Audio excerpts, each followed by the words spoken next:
How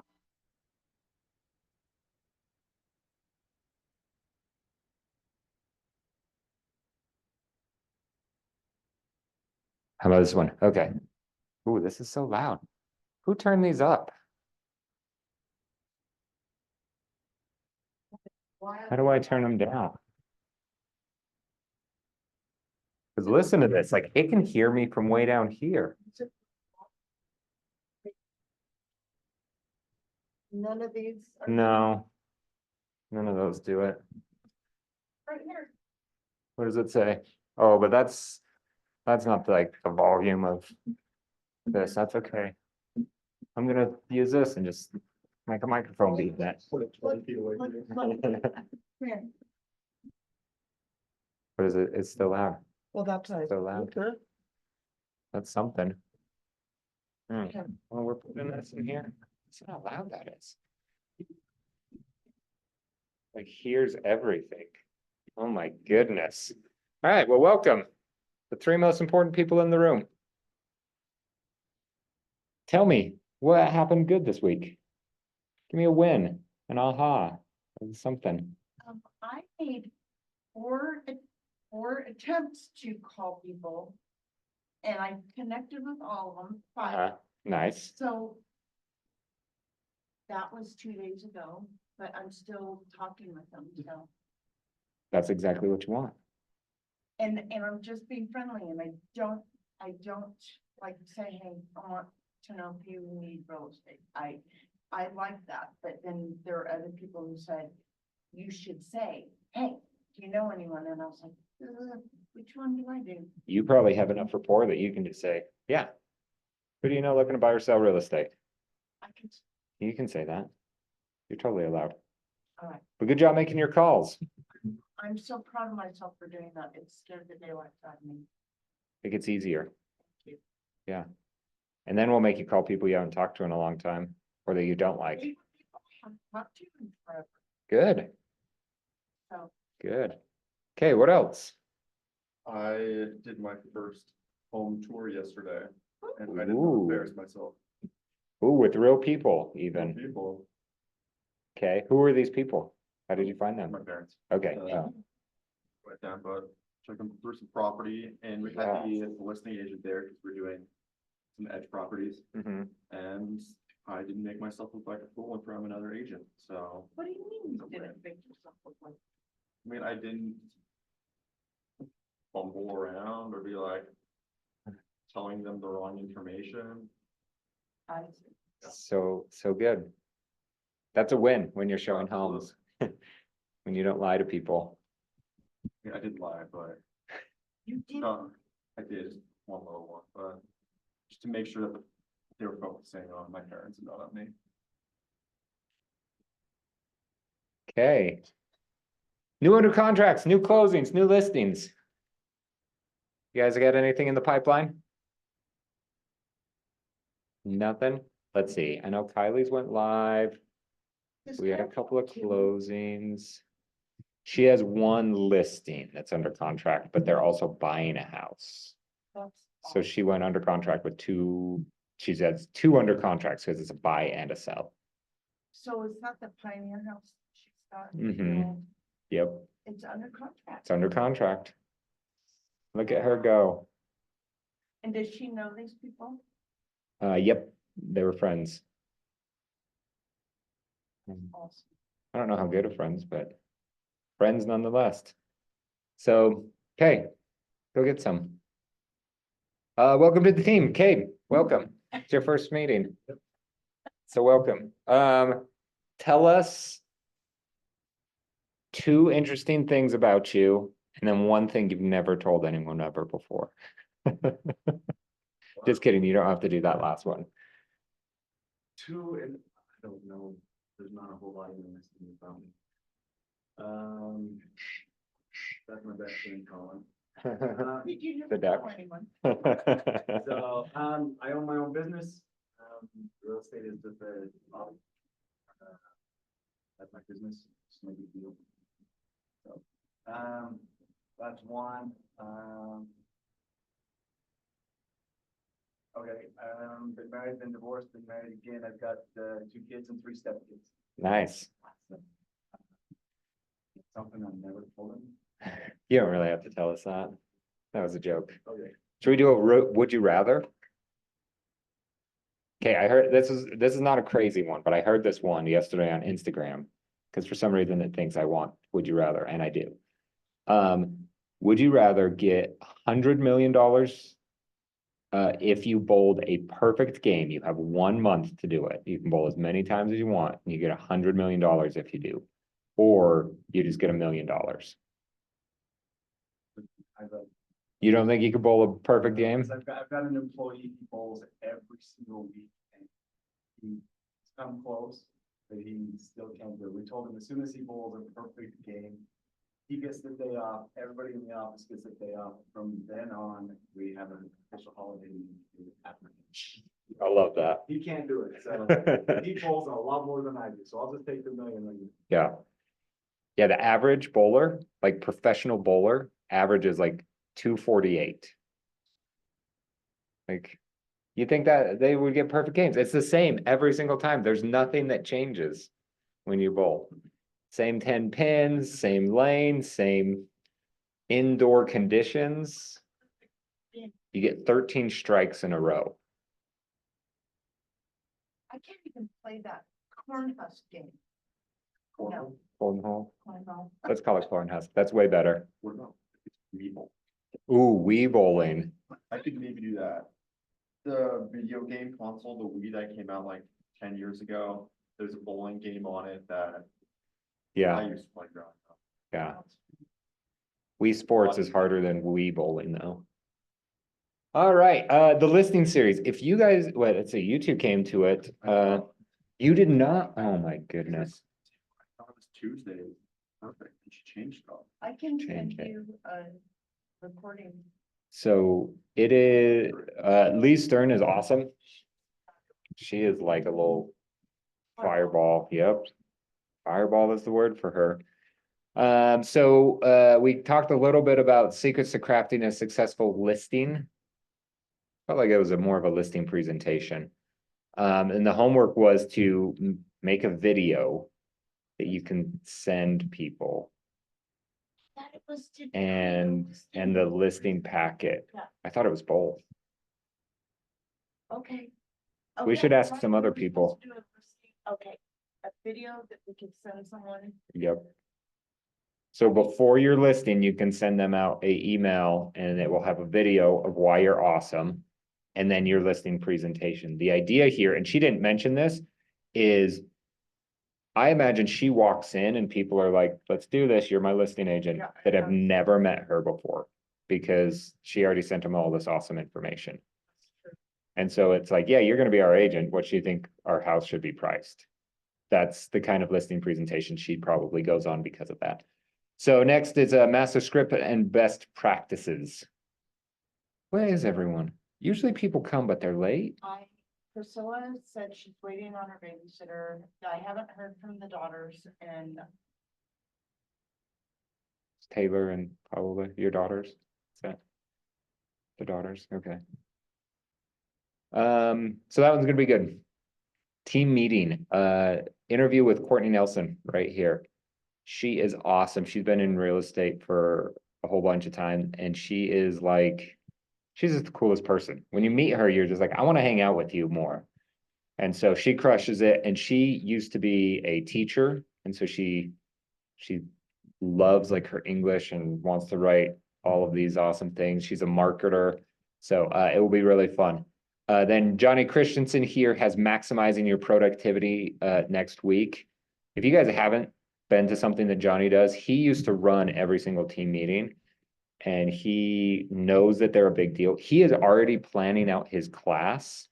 And he was like asking me questions last week about some of my opinions about it. I'm like, dang, that's like, you're not doing this for a while. So if you want to get more productive, more done or anything, he is going to be an awesome class there. Like we should just cancel everything else about team meeting and just let him talk for an hour. And then Justin Pouchard, he is an agent in Salt Lake. Investment journey. He has a bunch of investments. He's got a property management company, sells a bunch of real estate. So he's a cool dude. So good month this month. Good job, Shoni. Okay. Career night. If you know anyone that wants to get into real estate, or if you know anyone that is a new agent that does not come to this because of schedule, let them know that we are going to do this June 12th from 5:30 to 6:30. We're doing a career night slash, like we did the open houses. Was that last week, 2 weeks ago? Whenever you talked about open houses, we're gonna do that same kind of system and teach agents how to do this. So Susie's there to answer questions from all the new agents about how to get licensed, and then I'm just gonna teach everyone. So we're gonna do kind of like a team meeting after dark kind of thing, except for it's not after dark because it's So you summer. want everyone. So you guys don't have to come to this. But if you want to, you can come hang out with me and Susie.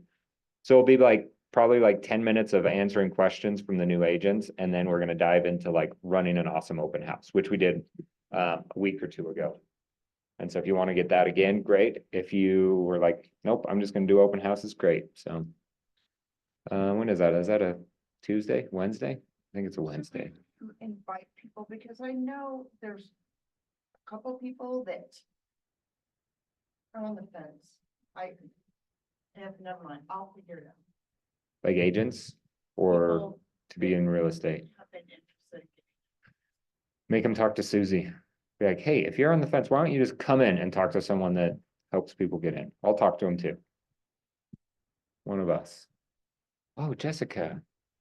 We'll let her in. I'm letting her in. I don't know if Ritz is paying attention.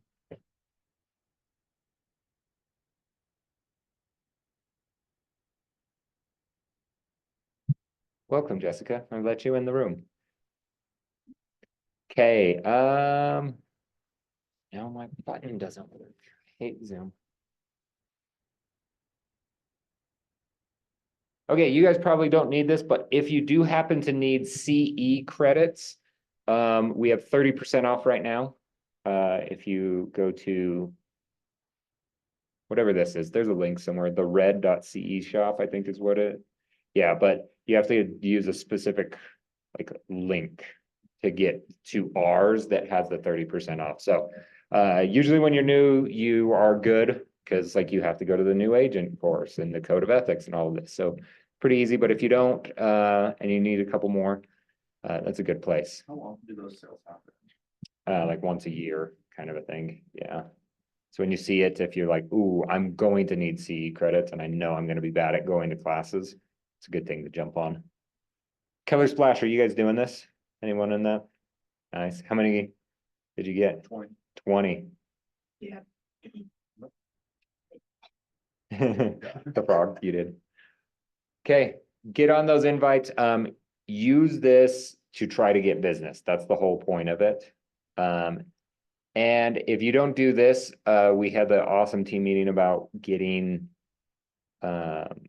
events and using events for that. Start to get creative. How can you use this room, or how could you just invite more people? Really, that's all an event is. You're gathering more people together, being a little more purposeful about hanging out with people. So should be good.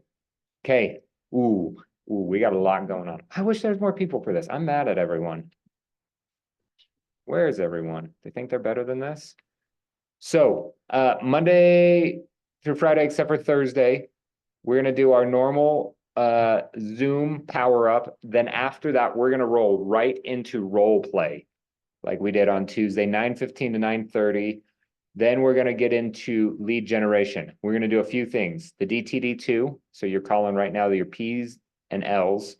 It's our money week. That's what I call it, the P&L, right? 555 social media things, circle prospecting. So we're just gonna call a whole bunch of people, have as many conversations as we can for an hour. Then we're gonna switch gears and do lead follow-up. So every person that you have that is a lead, we are going to do that. Then in the afternoon, I want you to either go on an appointment. If you did not set an appointment for that day, we're going to do a role play. So find someone else that did not set an appointment, and you guys are going to do a fake appointment, buyer, lister, listing, whatever you want to do. And then Thursday, next week for our team meeting, we're gonna have a script off. We're gonna do prizes and scripts. So I'm gonna hand an objection to 2 people. They're each gonna give their script. We're gonna vote on who did it better, kind of talk about it, and then the winner gets a prize. I don't know what yet, but something. Winner will get something, maybe lunch or something. And then you should do your lead follow-up in the afternoon and again, do another appointment. Courtney? Nope. This is the only place it exists right now. I have- Yeah. Yeah. So if you are going to Lee's class, we're gonna shift the lead gen around. If you are doing Ignite, you should probably do the lead gen in the afternoon. But we're gonna start to do this as a group, come together, and we'll always start with some role play and then roll into some lead gen, some lead follow-up. So come to the office every day. There'll be reasons to be here. That's more than just me sitting in my office. It's still going on. Ignite's still gonna go on. We have, it's Wednesdays and Fridays right now. And so tomorrow is Win the Seller, so that one should be good. And then next week we'll have Lee on Monday and then Wednesday, Friday. And then I think there's one more week of Ignite. And there's not Ignite in July, but we'll run the same kind of schedule in July as well. So you can make money. So get ready with your objection handlers. Because we'll do that next week. And then we got my office hours on Friday via Zoom. Hunter, I actually don't know if he's back. He might not have office hours today. Yeah. Sometimes he just claims that so he doesn't have to work. And then case studies with Jeanette. Okay, I have a script challenge. I'm adding these in every week if you haven't seen this. So this is our newest script challenge. So I want you to find a buddy. And we're gonna switch off. And how would you solve this? You're talking to someone and they say, I have someone that I usually use for real estate. What do you say? Let's partner up. Courtney, Cade, I'm gonna partner you 2 up because you're next to each other. First, wait a second. How long, you go first. All right. Never check that. Okay. Oh, I already have someone I usually use for listening. Awesome. Is it family, friends? Oh, yeah. That's right. Love to hear that. And is that here in state? Yes. Okay, so here's the thing. I don't want to break that relationship because with your friend, that's really important to you. But I want to make sure that you know that I'm available if for any reason it can't help at a certain time, or you know, on extended trip, you need someone to step involved with Dawn, or if you just want someone to take a second look at it, I'm happy to help out with that. Was excellent. Where did you come from? I came from the corporate family. Look, dude, that was so magnificent. Really? That was so good. My only, see, let's turn it around and I will tell you how terrible this is, but I loved how it's done. Okay. I actually already have someone. Welcome. You ever need a backup? See, that's all I wanted to say. Okay, so Kate, That's all I usually use. I wouldn't have even gone any further than that, but I loved how you inquired about, oh, are they friends? How you know them? You know, I probably. You might be sitting up front here. Maybe instead of like, what I would do next, instead of making it, oh, who's your friend? I would say, oh, who's your friend? I wonder if I know that. So I can probably do that next time, so it kind of makes it less about, I'm trying to find out everything about what's going on. Do it again. You're so good and I'm. Hey. I wanna hear these. Daniel gets to go first because Scarlett loved it and I wasn't paying attention to his. Okay. Okay, Daniel, so someone says, I have someone that I usually use for real estate. What do you say? That's awesome. Who is it? Like, is it family or friends? Yeah, it's just a friend that I've known for a while. Okay, and I hope you don't mind me like prying, but I wonder if I actually know this person, like, what's their name? It's Brian Cox. Actually, do know Brian. I think he's at my same agency. Oh, yeah, Yeah. yeah, cool. He's a great guy. So here's the thing. I don't want to butt into your relationship since you're close and he obviously knows what you're looking for. But I just want to make sure you know I'm available as a backup if, say, he's out of town for a few weeks and you need someone to help you with the property at that time. Or if you just want a second pair of eyes on anything. So please keep me in mind. Here's my card and I'll check in with you later, or if you reach out to me, I'm happy to help out. Sweet. Simple. Okay, what else? What did you guys come up with? Oh, Let's say, I've been. this is from Brian, actually. Someone said this to him, so he should have a good answer. I go through conversations and I sometimes just can't turn them off. And I was at an open house on Saturday, and every time I talk to people, their big thing was, oh, I've got somebody, or I'm working with somebody. So my first step was, that I did in this situation was, I was like, okay, what brokerage is it? Like, so that it wasn't like, oh, tell me their name, or like, kind of in their face, and that felt like it was helpful. But I think in the future, what I'm gonna do is take that and then say, okay, well, why do you like using them? What's the value they bring?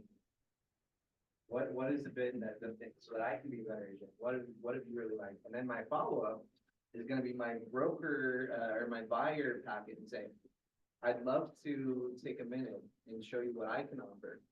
So that if you need someone in the future, you can know what's available to you. And that way, it's not only just, that I'm having this conversation, here's my card, call me if you need me. It's like, no.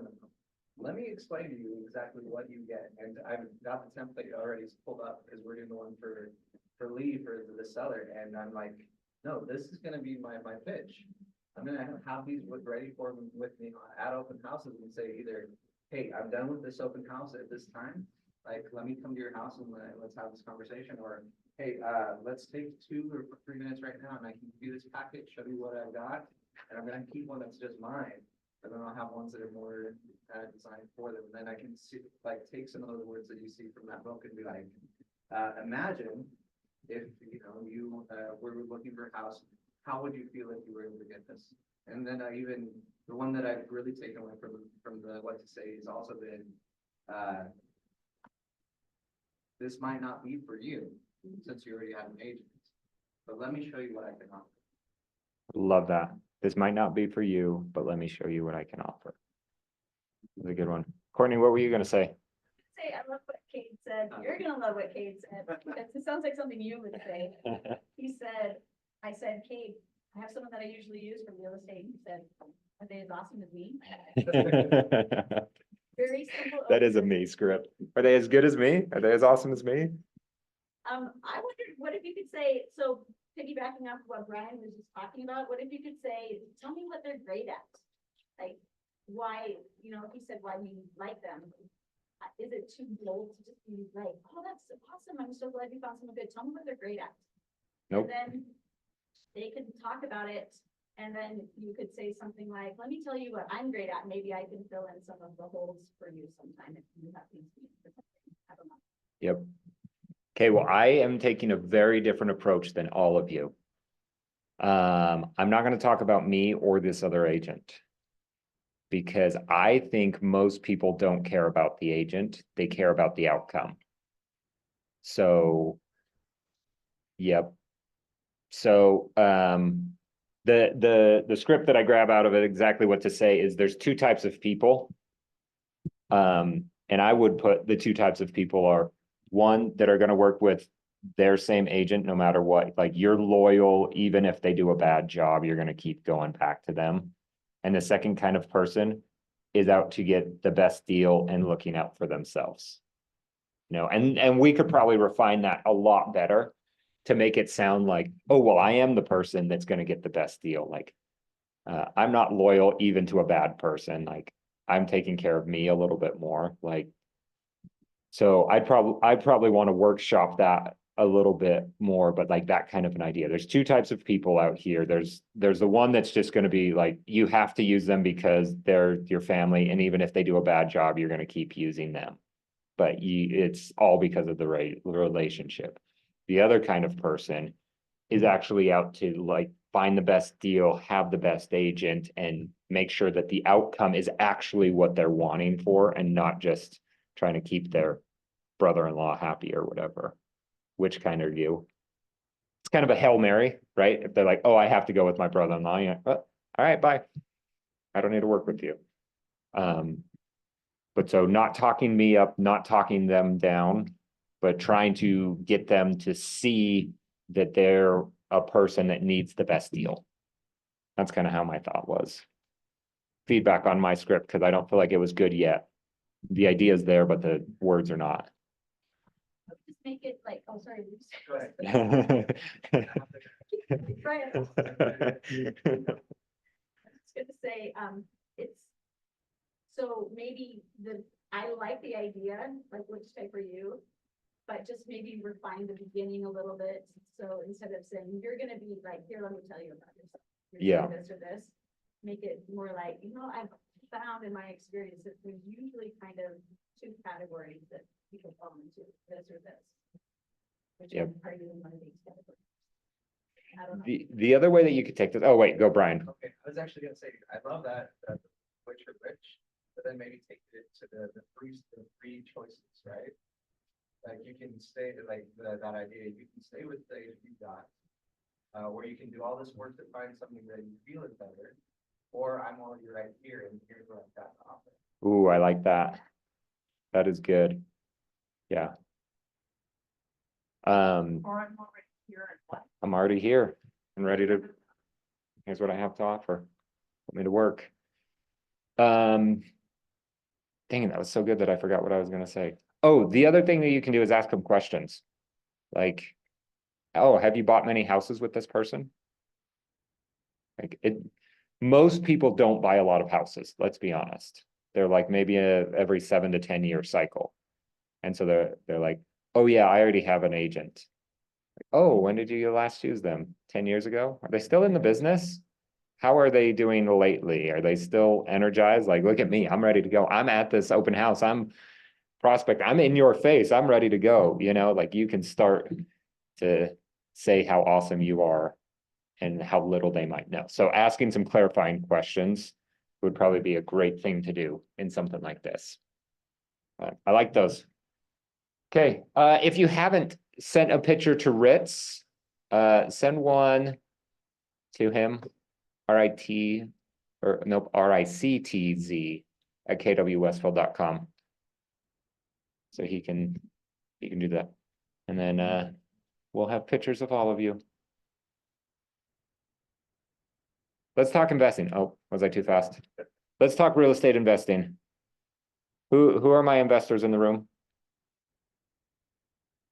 Who are my future investors in the room? Okay, everyone's an investor. So I wanted to talk about this more like from like our end, because then you can see how someone else could use this same thing. So I am directing it to you. You should go and direct it to your clients, kind of an idea. Real quick stats, and there's probably a whole bunch more that I could have added here. On average, homes appreciate 4% a year from like the 70s. So average purchase price we decided is like $550-ish. So if it goes up 4% this year, 550 times 4% is math. $22,000. So what if I told you you could make $22,000 this year by doing nothing? All you have to do is own a house. So easy. Rent goes up on average 3% a year. So every year rent is getting more expensive. And it is not fixed where mortgages are fixed. If you pull money out as a loan on a rental property that you have, it is not taxed. So let's say you buy a property today, you pay your minimum payment for 30 years and then you retire. You could take a loan out of whatever that property's worth and not have to pay taxes on it. That is way cooler than all of these retirement accounts kind of a things. So Somebody else paying that. we're going to talk about this. Okay, I wanted to tell you a couple of stories. So this one I'm involved in, but it's Clay Winder's story. When he was in real estate, he bought this property over here. He put down $6,341. We now own this property, well, a quarter of this property. It's a fourplex, but there's 16 units in it. And our equity right now is almost $500,000, and we still own this. That is cash flowing every month. Yep, here's how it worked. If I can go to the next slide. Nope, I went too far. So Clay, in November of 2012, he bought that first property for $134,900. By the way, he put down $6,400. He also earned a commission. So it's probably half of that is what he's actually into it. Gosh, I'm pushing the wrong button. We then ended up selling it in 2020 for $354,000. Back to 2012 for a second. Yes, yes. I know, you're gonna be sad at my next one that I show you. So then we sold that. We ended up using this as a 1031 exchange, which is just the tax code saying that if you are buying another rental property with your rental property, right, like kind, that you don't have to pay taxes on your gain. So it defers your taxes. So we ended up buying that fourplex for $727,000, which I'm probably, if you know what fourplexes are worth right now, I think it's like 1.3 million right now if you wanted to get something like that. Now we collect almost $6,000 in rent, and our mortgage is $3,800. Isn't that crazy? So Clay turned $6,000 into almost $500,000 in a decade. Isn't that ridiculous? Here's an even crazier one. Him and I found this condo. Yeah. Let's see, what statutes of limitations? 7 years? Okay, I can tell you everything about this then. This was a HUD condo. So like the government had repossessed this, foreclosed on it, whatever. The government was selling it. And they had this program where for the first 2 weeks, you have to be an owner occupant to buy the house. Then after 2 weeks, investors could bid on it. So to get a loan for $41,000 is actually very difficult. Mortgages don't want to give a $41,000 loan. So we had a hard time getting a loan. So Clay's like, you know what? I am going to say that I am owner occupying this so we can buy it. And he never owner occupied it. So he cheated the system. Anyway, we bought this condo for $41,000. I can't remember how we ended up doing the loan. It was like a credit union. It wasn't even a mortgage. It was like it was more like a personal loan. Anyway, it rented out just fine. It was in the ghetto of Taylorsville, so we didn't really like it. So we ended up selling it for $140,000 in 2020. So we got 100 grand down. We took that and we bought land in West Jordan that was zoned to do twin homes. So it was like 1 lot, 2 homes is what we did. So we took out a construction loan, but we didn't have to put anything down because we used the land as our collateral. So they counted that as all of the money down we needed. We ended up building, and this was like, ooh, we barely made it, because if you're looking at our timeline, 2020, remember construction prices, how they started to creep up? We missed all of that. Like if we would have started like 3 months later, it would have probably we probably would have had to put 40 or 50 grand more into it, just in materials. Anyway, so then we took out our long-term loans when we finished it, and we decided that we should take out loans bigger than what we owed on the property. We ended up taking $130,000 on one and $167,000 on the other. So we got almost $300,000 back. So we turned $41,000 into $300,000, and we now have a cash flowing 2 properties. It's still cash flows. Yes, So your construction. yes, I kind of have a bad case of construction once we have all the closing costs up front for that. soon as you're finished, you roll that into the long term, you have closing costs. You Yep. can Do a one-time. Yeah, there are one-time construction loans, so like. That's a little bit better. We did not do that, so we did have a lot of closing costs. But we turned the other cheek because we walked away with $300,000. And again, this was not taxed. So I am one of the 4 partners in this whole investment company. And 300,000 showed up in our bank account. We claimed a loss on our taxes. And so we ended up getting like, well, all the other incomes made us all have to pay, but if we wouldn't have had other income, this would have, like, the government would have paid us money after our taxes because of this. You pulled out 300,000. Uh-huh. Because we could. Yep, Still cash flow. Free cash flow. we were break even. Yep. We were exactly break even. We did the math. That's why they're weird numbers. Then you just raise rent. Uh-huh. Yep, and so we're 3 years in, and we have raised the rent a little bit each time. So I think they're now $2,700 each every single month. And I should have pulled up what our payment is, but So what did you put into that? What's your cash in just from that Taylorsville condo? yep. And so we bought this in cash and then did some sort of a loan to pay ourselves back for that. And so we had a loan, and then, so we had to pay off some of it. So I think we got 120 grand or something that we put down in the lot, the land. Yep, Basically have zero. yeah. So our return on this is infinity. Right, we took money, paid ourselves more money back, and now we are still getting money. What I want to see is the story of the house you bought in 2023. And Give me a decade and I'll show you a fun little story about that. The way to be a genius in real estate investing is wait. Yes. If you bought in 2008 at the very peak of the market, it would have taken you 5 or 6 years to get back to the same value.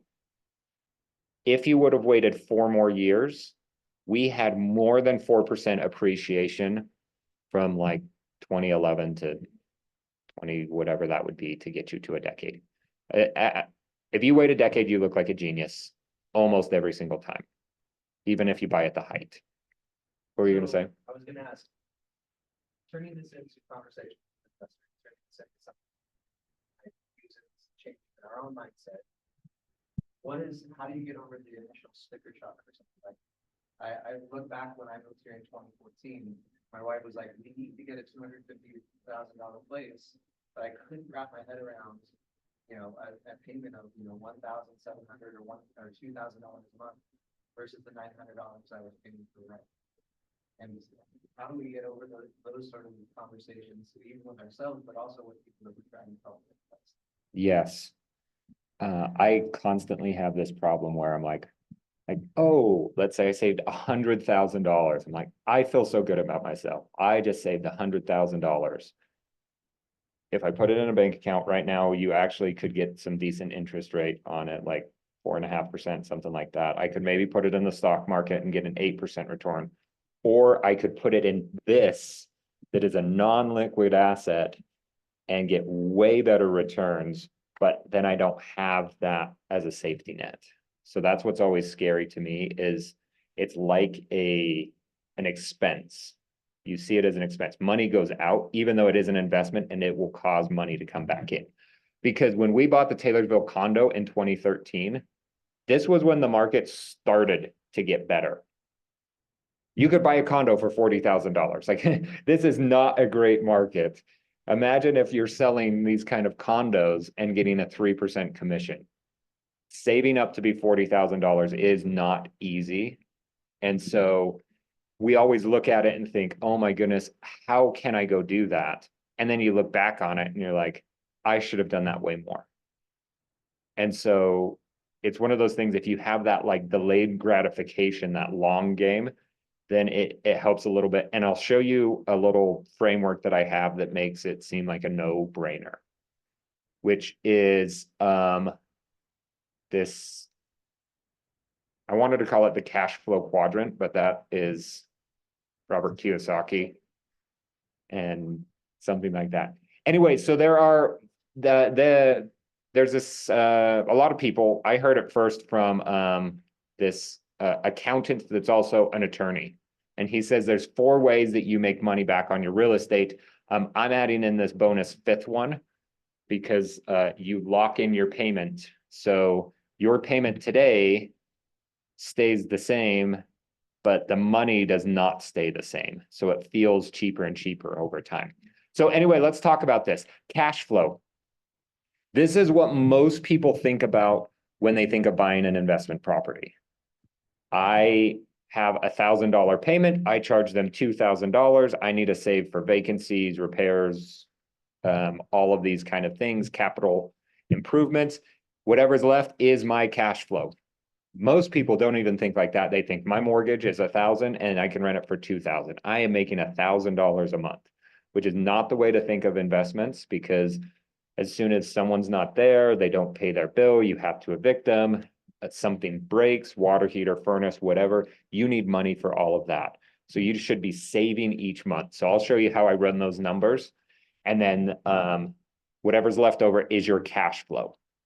I have a rule in my life that I have to cash flow at least $1 on a rental property or I will not buy it.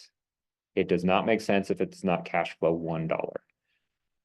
Some people I know do not have that same rule, and it's because of these other categories. And you will quickly see that cash flowing $1 is the least important of the equation. Appreciation, right? We said on average homes go up 4% every single year. Debt reduction.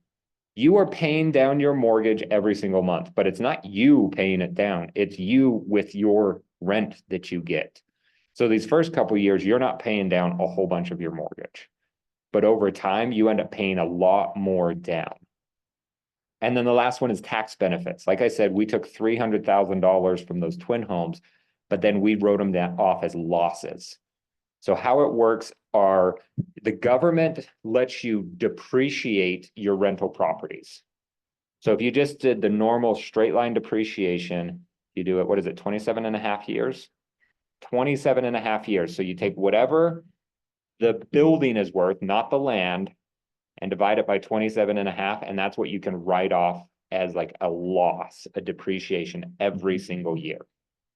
There's fancier things to do like cost seg and things like that. Cost segregation is what it's called. It gets a little complicated, a little fancier, but it makes more sense. You know, like how long does carpet last? It's not 27.5 years. So why are we depreciating it 27.5 years? You know, blinds. I was in Johnny's office and his little blind thing broke.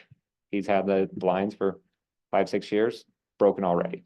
They're not going to last 27.5 years. So you have to do all of these. So cost segregation looks at all of the pieces of the property and says, this will last 5 years, this will last 7 years, this will last 15 years. And it lets you accelerate some of that. There's even laws right now that let you take a huge loss year 1, which is awesome. Which is why if you're in real estate, you should buy a rental property every single year. That should be your goal.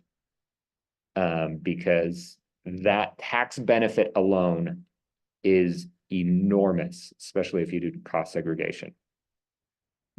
Questions here? Have a spouse with a income Mhm. and you're investing in real estate professional allows you to take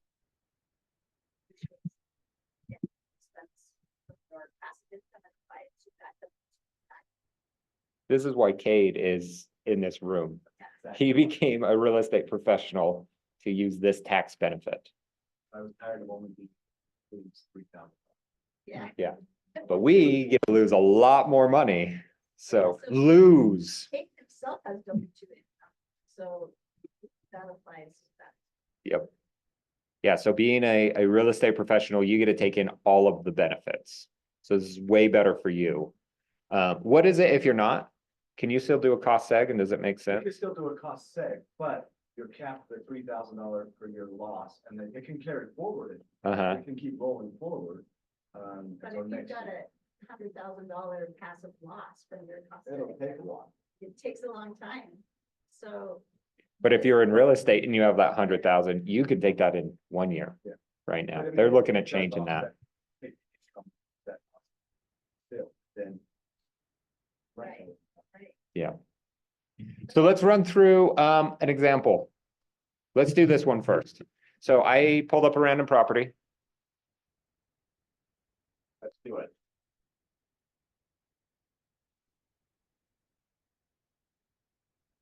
Okay. Boy, I got louder.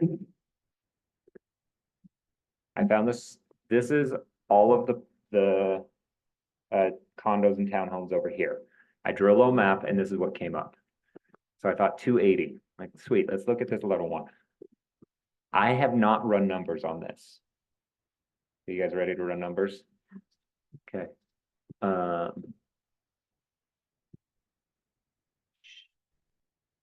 didn't pull up my rental calculator. So look, if this is just a little 850,000 or 850 square foot, 2-bed, 1-bath, top level condo over in Tuscany Villas, Villa de Estate, whatever that is. So. Guys share something with me so we can do this.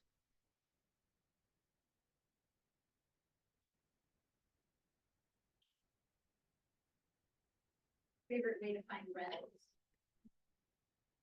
rentals. Yeah, so let's talk about that. First, when I try to find rent, I do it 2 ways. I ask my property manager. But I don't want to bug her unless I think maybe this is real.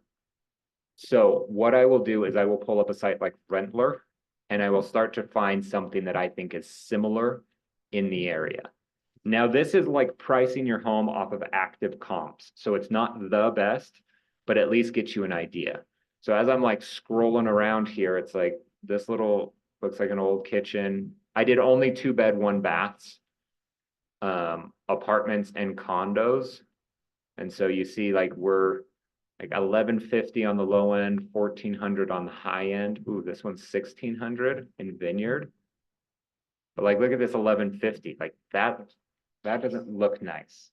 Like, would you rather live in this or in this? Like, no brainer. So it wouldn't be weird for me to think that we might be like 1300 might be real. Ooh, what's this? And that equity price.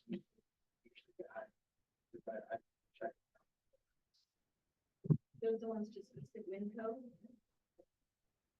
So if we. That's not how you spell rental.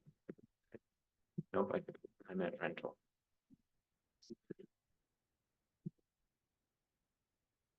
So what did you just put in there? In your search? Rental. Oh, This is my drive. Yeah, this is what I'll share with you in a second. So let's start just plugging in some numbers here. So if this one's listed at 280. Let's just assume that that's what it will appraise for. Close July 1st. 2% closing costs, we're making it all up. Cost to make it ready, maybe it's good, right? Good. Those are built in like. Yep, I think that's a 2015 even. Yeah, 2015. So 9 years old. I don't imagine there's too much to fix. We might have to paint it, but we could probably do that down. So down payment, let's just say we put 20% down, so we'd have to put $56,000 down. So I don't know, maybe we're at 7% if we're lucky. Investor loan. No. That's what I was gonna ask. So if you finance, are you gonna put that in your full name and do a personal loan? You're gonna finance it as an LLC? It's the easiest if you do it in your personal name. Yeah, And you, you Yeah, can but you do have to pay a, the commercial rate, which is a lot higher. yeah, a DSCR loan is what they're called. that is the most common for that. So what if we get 1350? 1450. Ryan's saying he looked at that place when he moved here. And he was thinking that's what 15%. Okay, let's do 1500. It's a nice place. Utility reimbursement, you could charge them for utilities. I usually make them put everything in their name except water and garbage, because if you don't pay that, they don't turn those off. They put a lien on your house. So I want to make sure it's paid no matter what, because I don't want liens on my house. So maybe we say that they reimburse us with that, maybe not. If they're gonna have a pet, I wonder if they can even have a pet in these, but let's just assume not. Other income, maybe if there's some other way that you're making money. Then vacancy rate, how often is this vacant? So 8% means that 1 month out of every year, this is driving me nuts. 1 month out of every year, it's vacant. So we have been way better than a month. So I'm doing, it's basically 2 weeks every year that we're gonna be vacant. So meaning if someone's moving out, we're gonna turn it over pretty quickly in terms of marketing, any fixes, any paint, anything like that. Credit loss, that's doesn't really apply. So then, property managers, I always build in this just to know how I'm doing. 8% is pretty common for property managers in Utah. Leasing costs, a lot of them will have a fee on top of leasing it. So when they first lease it up, we're gonna call it $150 a year. Property management. Yep. Yep. So it, and some even have like a lease renewal fee. So even if they keep the same person in, they have a lease renewal fee. So I'm gonna leave this as like a worst case scenario. So maintenance reserves, how much do we want to save every single month to make sure that the property is upkept? Some of this we might want to dive into like the inspection and say like, okay, how old's the furnace? How old's this? When's something gonna break? Like if they have a new water heater, we probably won't have anything big break because it's 9 years old and it's a condo. Allocate a percentage, or do you get granular like that? It depends, like this one's a condo, so I'm just gonna assume it's gonna be so low. Like if I gave you $80 to fix a place every single month, like how quick could you even use that? Like it seems real. So I try to like come up with a percentage and then see like, does that seem real? I heard it from an inspector, if you take 1% of a home's value and use that on like upkeep, then your house will be in perfect condition constantly. So like if we did that rule, we need $2,800 a year. Yeah, so. Utility, let's just say we have to pay the water or whatever. This might be included in the HOA. So I don't know, let's call it 0. Property taxes, we can pull that right from the MLS. So 1,034.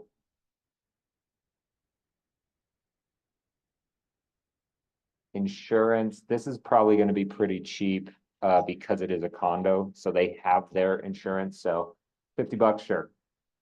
HOA, this might be the thing that sinks us. 150. Whatever I did before on this one is pretty close.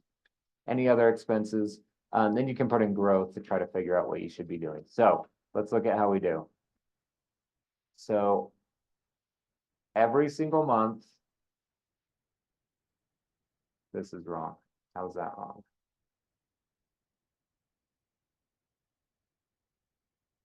This.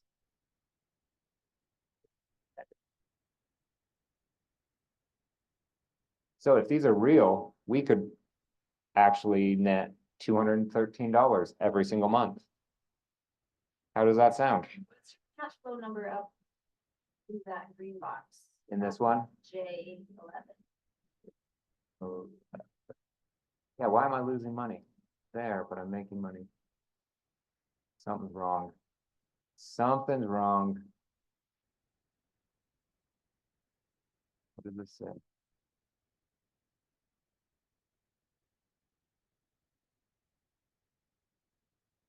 This seems more real that I'd lose money every month. That was surprising. I was like, oh my goodness, do we need to buy a property? Let's group together, everyone. Let's see. Oh, you know what? I think we have going on here.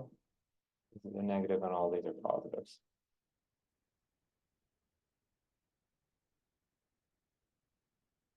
No, that made me make more money. Oh, so, like, Yep.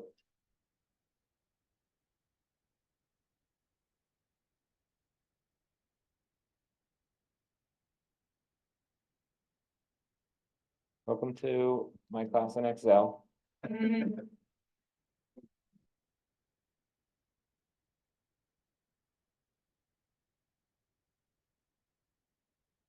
Okay, so we're losing $544 every single month. Does that make sense to buy this? No. We're gonna still run this with this as an example. For all the other quadrants. So.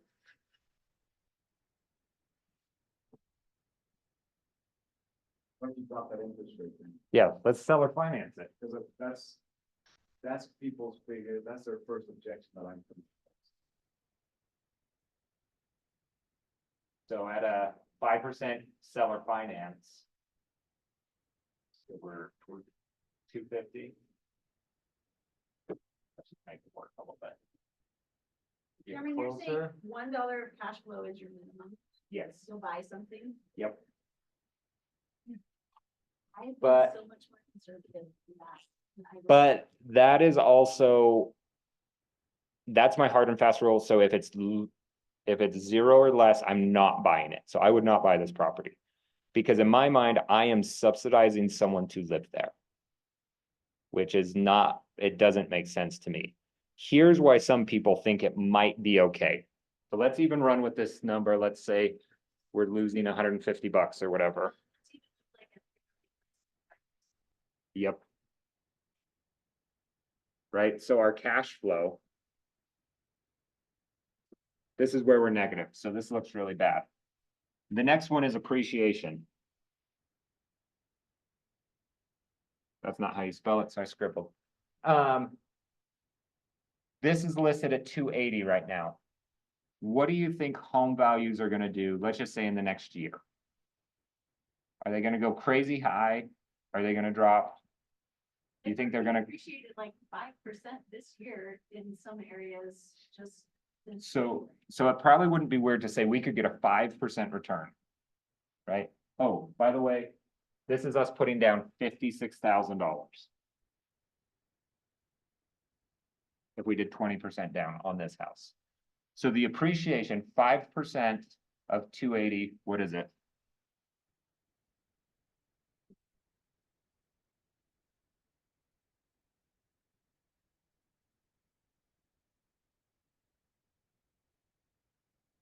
$14,000 that we're up. So what is that a return of? So $14,000 divided by 56, what kind of percentage return are we looking at? So we have a 25% return on our money on year 1. Not crazy. What's the stock market on average?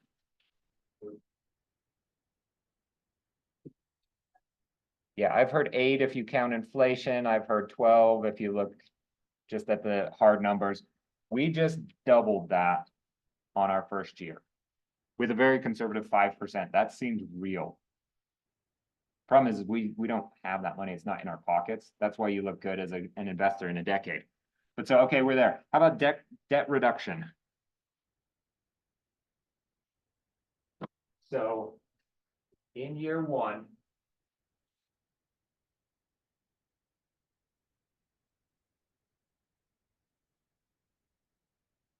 we make a $3,305 of principal payment.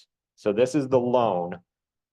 We are making like $3,000 of principal payments, right? I did the month 1 through 12. Yeah, yeah. You can't do that math in your head? No, I'm sorry. That's right. Oh. I was looking for that. Yeah, yeah, I'm a math whiz. So year one is the worst return on debt servicing, right? Because let's even look at year two. So 34, you jump down to like 60 through 72. 4,500, it starts to go up more and more and more. So if we just look at year one, what's our return? 3,305 divided by 56 grand.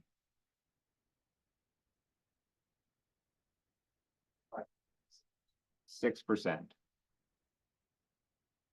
What's a bank account getting right now? Good high yield savings.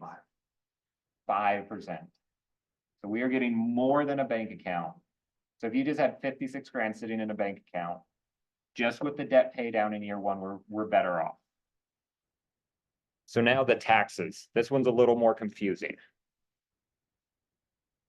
So you end up taking all of this as a loss. So let's imagine, I don't even know what to make up here. 27 and a half years. Instead of doing the cost. Yep, it's 0.0, but minus out some land, so let's just call it 240. That's true. Oh.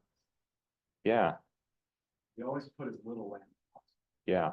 But on a condo, you don't even know the land, so you have to find that. Let's not do it. So 280 divided by 27 and a half years. 10,182. Plus your interest. And your interest, which we could do.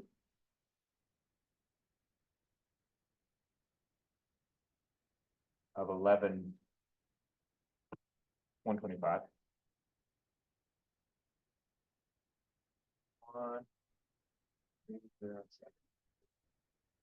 So with just depreciating it and looking at the interest, we're taking a $21,000 loss.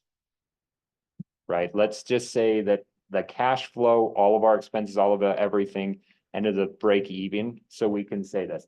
So when you go to file your taxes and you say, oh, by the way, I lost $21,000. What does that do for your taxes? Yeah. What if you're like a 30% tax bracket? 30%. So how could we math this out? Because this is where I confuse myself. What's our return there? So we saved 7 by the 56, what's that, 12, 13%?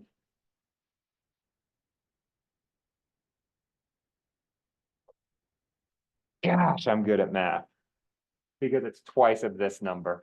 12.5%. So you invest in this one property that doesn't make us any cash flow money, and you still get this, what is that? 30, almost 40% return. Imagine if you made $1 cash flow. So that would be a positive number. Right now, we're a negative number, so we're not looking so great. So there are homes, Clay Winder, Cody Thorpe, the Red Sign team, they are buying homes in Georgia, like an hour outside of Atlanta.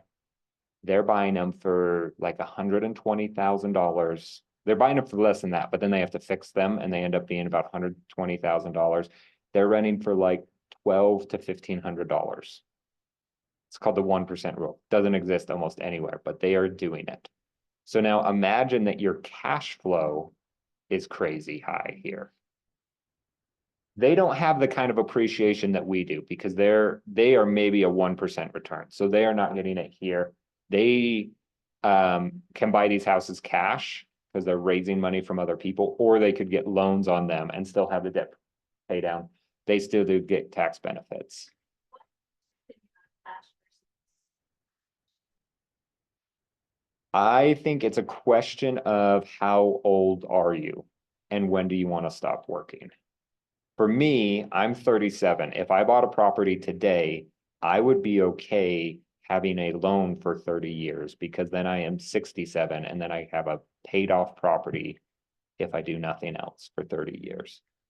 If I was 57, I need to get as much cash off of that as possible because I want to start winding down my working years.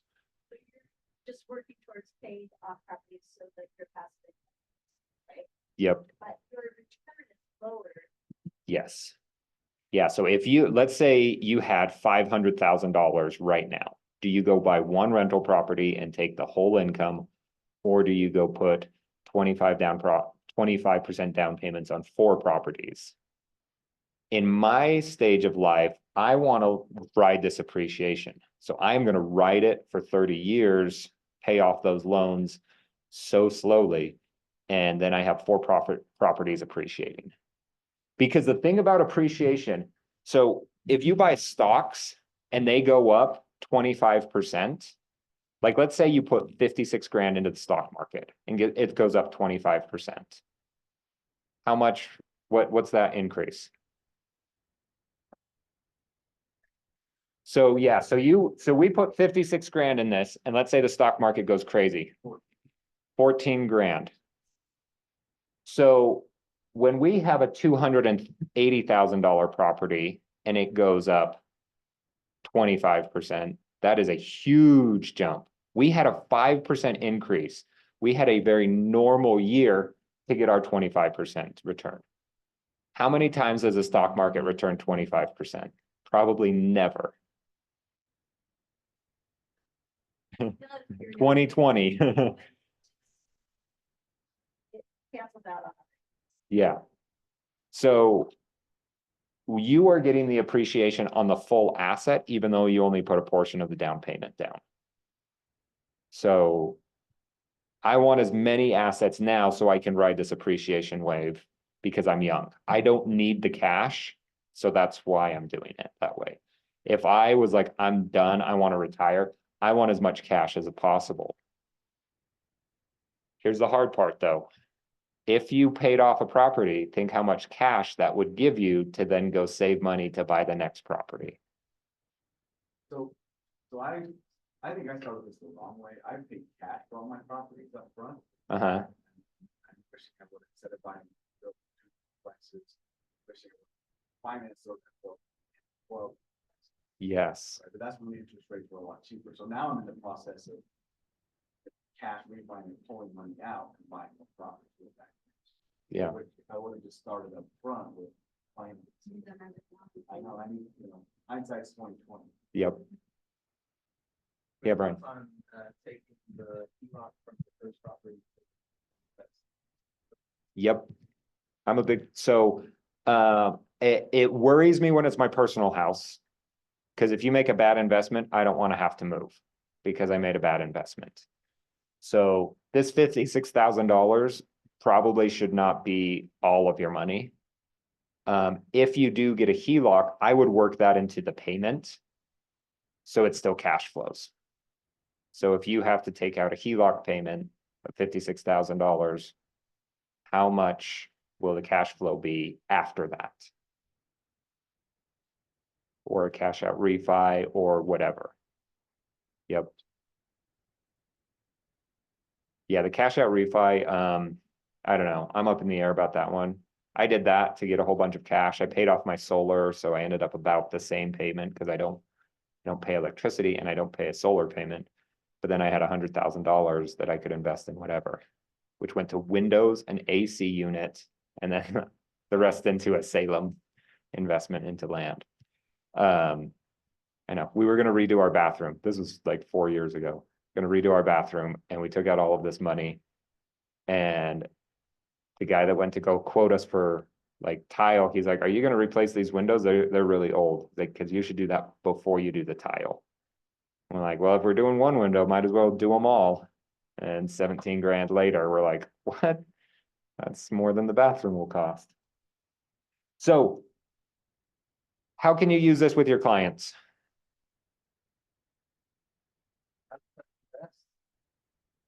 It's, especially where real estate is always going to be a place Yes, that's going to be something stable and that's more, financially sound, where you can engage your money, playing the numbers on the market. If I can find something. Well, it just gives you more ways to look at it, because if you're looking at the market and you're just looking for cash flow, then it's going to be discouraging. So this gives people some options, other ways to think about it. You still have a winning investment if you're not cash flow.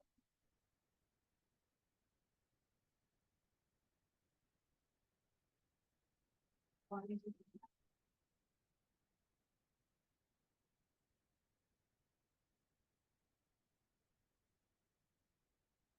have somewhere a chart of inflation.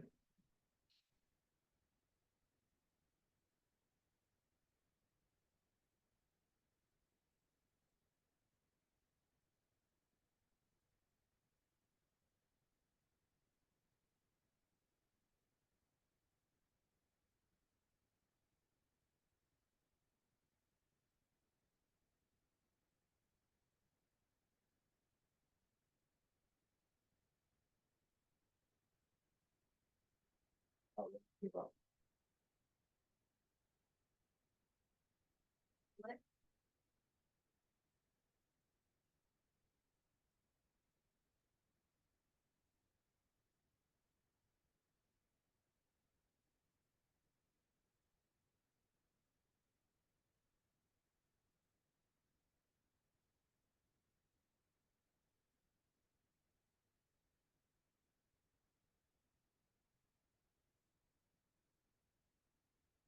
So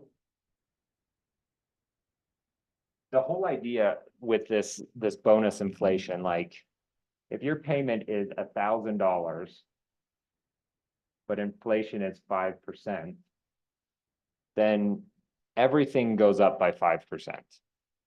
But your payment stays the same. So technically it goes down by 5% when you compare it to how everything else costs. And so if you did that over years and years and years, if you bought a house in the 70s and had like a payment, you end up looking at like or I guess they did it in the 80s, no, 90s. Gosh, how old are we? What happened to time? But they were just comparing how the payment felt like it would go down over time. And they ended up with like $1,000 payment turned into like $250 is how it felt paying, even though it was still that same 1,000. But just as you compare it to everything else, it feels cheaper and cheaper and cheaper. So lock in today. Now, have you guys ever heard of everyone losing everything with their investments? What goes wrong for them?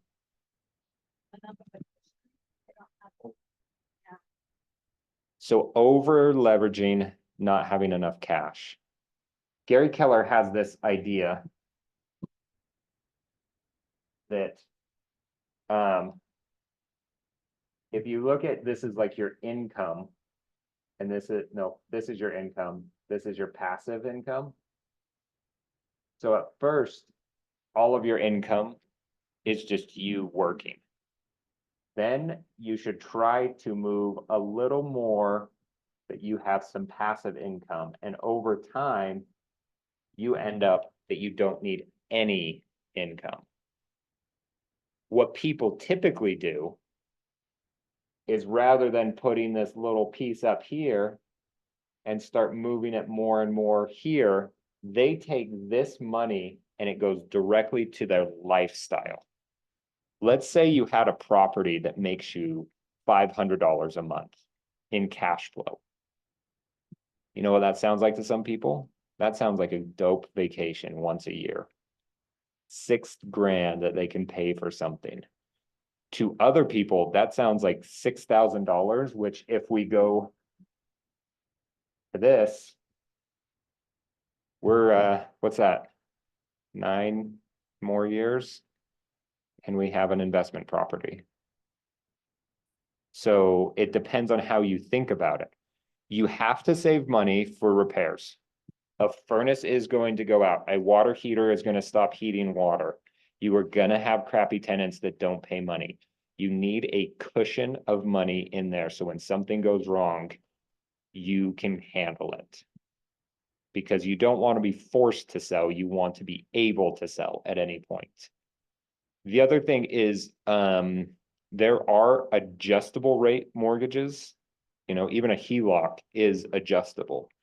Those are the things that can ruin people. Or if you have a balloon payment, like a seller finance, like let's say the balloon's in 5 years, you need to be very ready to refinance that or renegotiate that in 5 years. Otherwise, you are losing the house. So I would say invest, but don't let it come back to bite you in any way. Make sure that you are winning. Warren Buffett says that he loves winning, but he hates losing more. You gotta hate losing money. I was Yeah. gonna say, that's kind of Buffett's whole strategy that he's put out there for a lot of people, like his returns are never like crazy high. But he's always changed, like wrapping it into the next thing. Like it's never been a, hey, now I can move on from this sort of thing. At least I've seen like a YouTube snippet where he was talking about that. Everything he always gets, he rolls it back in something. Yeah, On my whiteboard at work, at the setting, it's right at the very top center of my whiteboard, it's compound interest of being one with the world. yes. So, I mean, if you take that how much did you say, that $5,000 this year? Well, if you spend it, that's not compounded, but if you now take that and invest it, now that compounded. So I see that every statement, every single thing. Well, it goes right back to, oh, I've lost my screen. So if you look at this, our 40 grand turned into 300,000 and 2 cash flowing assets. Because we didn't spend that money. This is all, none of this is cash flow either. This property and this property both cash flowed the whole time. We always have had cash flowing assets. So we got money as we were making all of these other monies that are now sound impressive.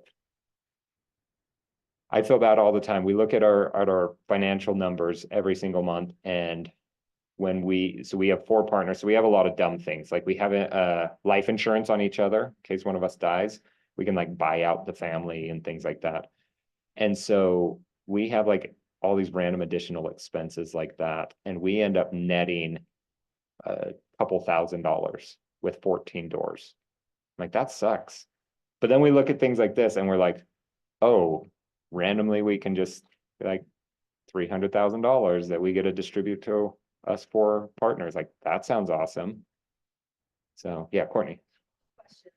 I don't know if this is class, but what do you have like a rule of thumb on your equity, like return on equity, when you start to say, okay, we have too much equity, we need to do something with this? I wish I did have a rule. We are constantly talking about that. It's like, with both of these that we sold something in 2020 to buy something else, it was because we had an opportunity. So we had Boyd Brown that is part owner in this office and owns a couple other offices. He said, I have this land and I want to build twin homes on it and they're going to be awesome. And we looked at the numbers and we could buy the land for next to nothing. And so we're like, well, let's go sell off one of ours that has enough equity to pay for all of that. That's also not performing well. One thing to do, would you still purchase that property at the new? If you can cash out, refinance it, would it make sense to purchase that property at that new value? When you're in a value? Yeah, if you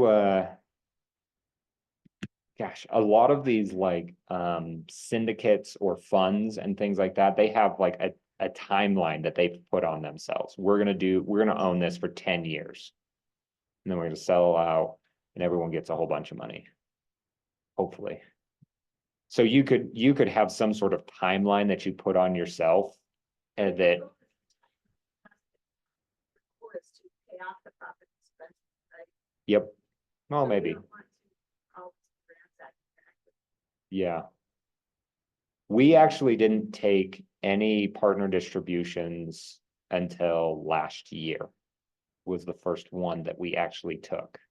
Cause even that 300 grand that we made, we ended up putting it into a different project, the Salem development.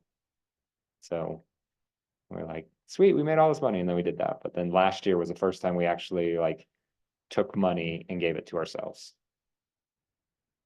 It was the first time it was like an income for me. Other than that, it's just been expenses, expenses, expenses.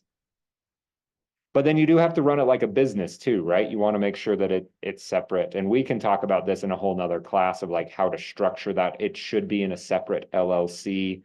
So it's protected. If something bad happens, they can't come back and sue you. All the money's separating, so you're not commingling funds all over the place. Like you should run it like a business. Yeah. So my follow-up question then is, do you have a rule of thumb for like over leveraging or cash cushion?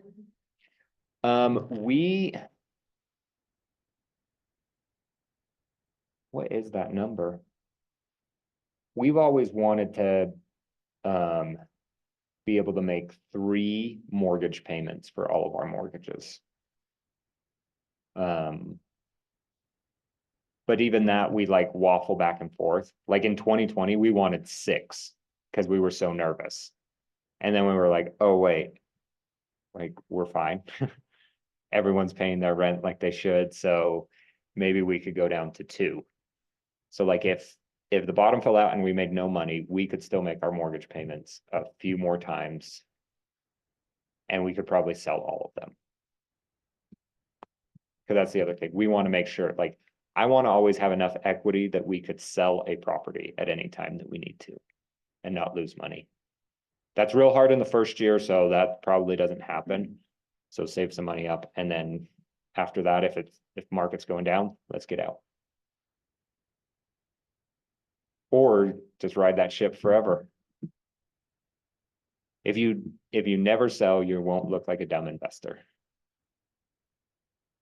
That's the secret. Okay, other questions?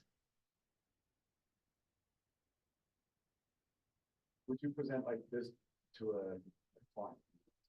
I have before. Because I had somebody yesterday, their objection was, well, I'll do that once interest rates go back down to 3%.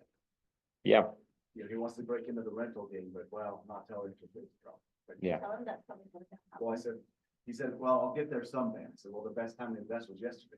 Yep, That was my comeback. it's like a tree. Best time to plant a tree was 30 years ago. Next best time is right now. So, yeah, I'll do this because it kind of brings to light that cash flow is not the only thing, which interest rate will have a huge impact on cash flow.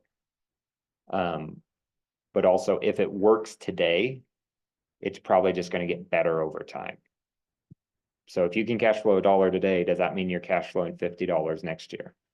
And then $500 10 years from now? Like maybe it's a slow grow like that, but it's still a grow. So Do you ever raise rents on existing renters? Okay, they're in there, they've been there a year or two, raise it on them, or do you wait until they cycle out?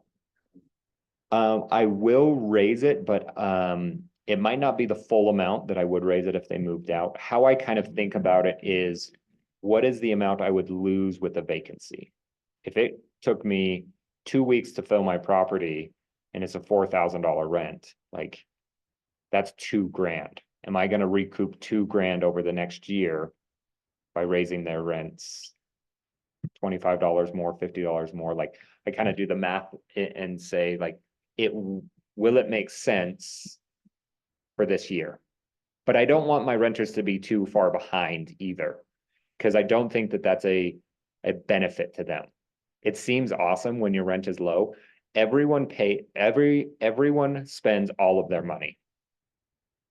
It's just, are you putting some aside in savings and then spending all of your money, or are you just spending all of your money? A lot of renters spend all of their money. And so if their rent is like $500 below market average, they are forced to live with you because they are spending all of their money and they couldn't imagine rent going up $500.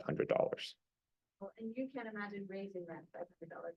So when you don't raise rent regularly, then you have a big deficit to make up and they can't, you're gonna basically evict, right? Yep, So it's actually, what I'm learning, it's better to give them a more gradual, regular rate increase.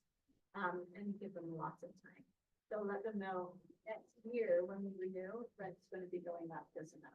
So they have that full time to figure out if they wanna stay or. That's what we bought us Finland to do. Okay, we'll raise it once they move out. Well, now we're way under. We're Yeah, yeah, Hundreds of dollars under market, right? They've been in there for 6 years. yeah. And they're probably great renters. What's that? They're probably great renters if keep they, paying, but, yep. Yeah, because they're probably $500 undervalued. yeah, you probably need to get some plan in place to raise it up. Even if it's 50 or 100. Yeah, more like a commercial building. Commercial buildings do things like that all the time. This is rent year one, it goes up over time. When you have a situation like that, is it better to let the property management kind of, that part, or can you sit down and have a real conversation? Like if they're great renters, and they've been with you for a while, can you come in and say, look, this isn't a conflict, this isn't anything, I want to help you guys live a better life. Here's the reality. Yeah. I like property managers to be the bad guy. So, I would always have a property manager, but then that's a good conversation that you should have with the property managers, like. And you can tell them like, we love these renters, we love that they're taking care of the yard or whatever, it is a value add for me to have them. So yes, we should raise rent, but don't go to market value. Cause that's the other thing, condos are great because they don't have a yard. You have a house that someone needs to take care of the yard, you get renter's yard and then it looks like what my yard looks like. So, okay. Is now a good time to invest in real estate in Utah? sure. Maybe. Utah has great appreciation. Yep. Utah usually beats the national average, right? Yep. So, We are probably going to continue to appreciate, especially we get a lot of people from other states on the coast that are starting to come to us. I didn't want to single out California, but that's the big one. They tend to have a lot of money when they're coming in here, which is helping our appreciation go up. Also, not having enough properties both to buy and to rent is also making rent go up, which will help cash flow. You're locked in for the debt payment and your taxes. It's always a benefit to own a property. You'll never look up and be like, dang it, real estate made me pay too much taxes. You always love that you paid taxes after owning real estate. So, it might be hard to find cash flowing properties. If someone, here's the other thing I wanted to mention. You might get people calling like, I would love to be a real estate investor. It's kind of not been as much since rates have gone up, but there will be a time very soon where someone's like, I want to invest in real estate. The rule of thumb is if you do not have cash, you do not get a play. If you find a property that cash flows that you need very little money down, do not sell it to one of your clients, you buy it yourself. If you find something that cash flows, but you need a big down payment, maybe that's where your clients step in. you guys consider getting licensed in Georgia since you're doing. I don't know how they've worked that out. It's actually the very easiest state for us to get licensed in. Because Utah and Georgia have a reciprocity. So Georgia, if you are licensed in Utah or Georgia, it's the easiest state to get licensed in. And then Georgia is also easy with some other states. So sometimes like if you're getting licensed somewhere else, they'll say get licensed in Georgia and then get licensed there because it's so easy. So Cameron, if you're buying a place in Georgia, say to the agent that you're using, I have picked this property, want to use you, you're gonna take a referral fee, what do you do? So yeah, I would find boots on the ground. The person finding me the property is more important because I also need an awesome property manager. I probably need a great contractor. I need all of these people around me. And so having a good contact is probably a prerequisite to having a great property. I mean, how do you handle the, I would, yeah. Or you might just say, like, look, I'm an agent myself, so you would send me a referral fee. Why don't you just charge me less? Right, whatever 25% of 3% is. 2.215, I don't know. I'm making up numbers just to make Courtney think I'm good at math still. what are your boots on the ground? Property manager, handyman, plumber? What? Yep, property manager can usually solve for a lot of those. But if you need any, like, if you're buying it and it needs to be fixed up beforehand, I would rather have a contractor that's good rather than letting the property manager do that for me. And then a real estate agent is always good to give me the real scoop. Like, is this a good area? Like, the numbers work, but like, does it? You know, like, trying to think of a good example right here.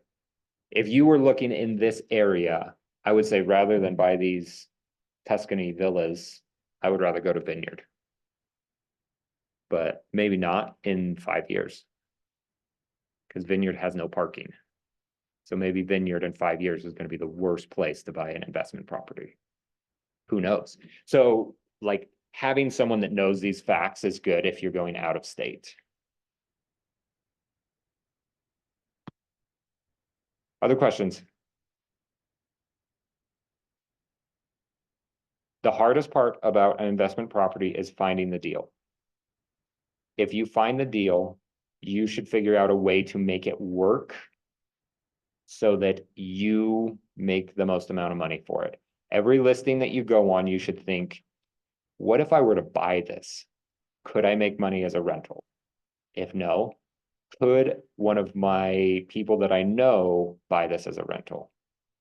Then you should think, can I sell this to people for this price?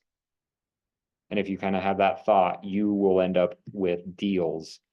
And then if your problem is, if you're like, I don't have 56 grand, but if I did, it would make money.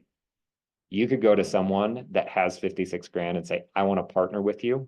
I have found the property. I will make sure and run it and everything. Can you bring in some cash? And you form a little LLC, 50-50 partners, 60-40, 30-10, whatever you want to do. And you bought yourself a rental property with no money down. That is a very real scenario. But you have to find the property. So go talk to people and get more leads. And then that's my rental calculator, and it should all work now because I fixed all of those formulas. It's asking for, Ah, okay. I thought I fixed that.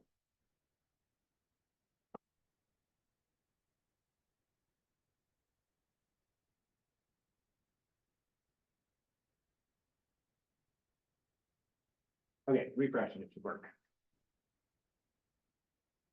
Yes. Maybe I missed it at the beginning.